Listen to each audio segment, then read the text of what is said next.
Hello and welcome back to the Circular Economy Show, and welcome to another episode of Circular Snapshots, where we unpack the latest circular economy headlines and the stories shaping how our systems, industries and policies evolve.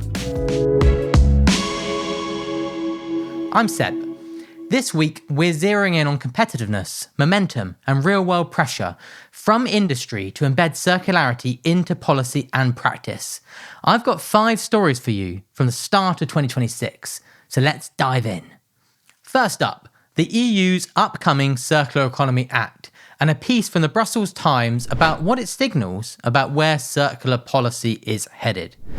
Unlike past frameworks that frame circular economy primarily as an environmental necessity, this new act explicitly situates circularity as a pillar of industrial competitiveness for the EU.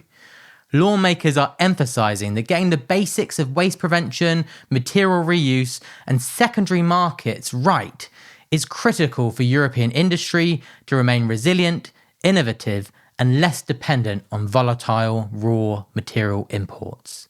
This marks a subtle but important shift. Circularity as strategic economic infrastructure, not just climate policy. The big takeaway here is that Europe is doubling down on the circular economy as a competitive advantage, and that it could accelerate uptake so long as policy calibrates carefully with industrial realities. Our second story points to global momentum beyond Europe.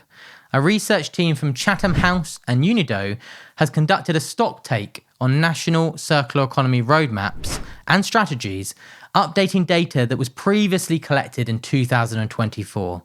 It analyses 99 adopted policy frameworks worldwide, encompassing over 4,000 policy actions across 16 sectors.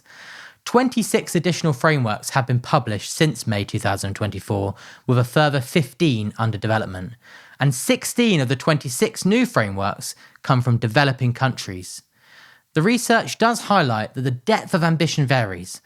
Many roadmaps lack clear financing mechanisms or policy alignment across government departments, which could slow real implementation. But even so, the sheer proliferation of these strategies is a signal to policymakers and markets alike. Circular economy isn't niche anymore. It's a global strategy. At this year's World Economic Forum, critical minerals were a hot topic. One theme with growing resonance is the connection between circular economy and critical mineral supply chains. As countries race to scale clean energy, from electric vehicles to renewable power installations, minerals like lithium, cobalt, and nickel are central.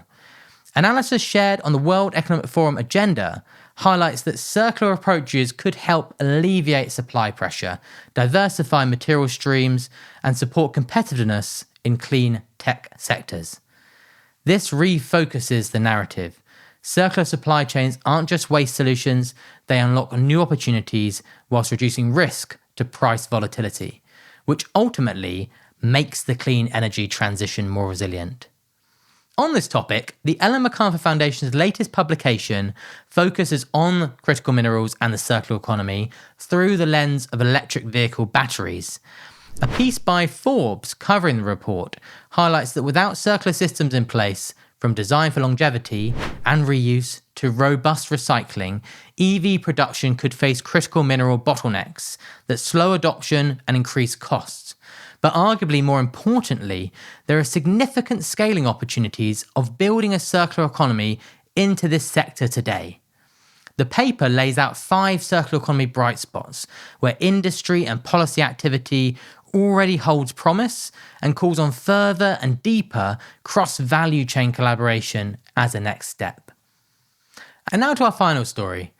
A coalition of UK textiles industry stakeholders, including major brands, trade associations, and recycling firms, has published a 10-point blueprint for a mandatory textiles extended producer responsibility scheme.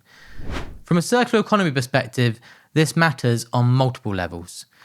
EPR shifts the costs and responsibility of end-of-life management back to producers, creating economic incentives to design for durability, reuse, and recyclability. It can help level a playing field where currently fast fashion flows and poor end-of-life economics undermine reuse markets. The industry's proactive blueprint shows cross-sector recognition that voluntary approaches aren't working at scale, which we've also seen previously in other sectors, for example, plastic packaging. If policymakers get this right, Textiles EPR could be a catalyst for transforming one of the most linear sectors in the economy. That wraps up today's episode. From strategic policy shifts in Europe to global roadmaps, critical minerals, batteries, and a significant industry push for Textiles EPR, these stories collectively show that the circular economy is less and less of a niche and increasingly critical to competitiveness. They also show increasing momentum behind specific policy action across the world and across sectors. Thanks for tuning in to the Circular Economy Show. Don't forget to hit that subscribe button if you haven't already, and share our show with your friends and colleagues. We'll see you next time.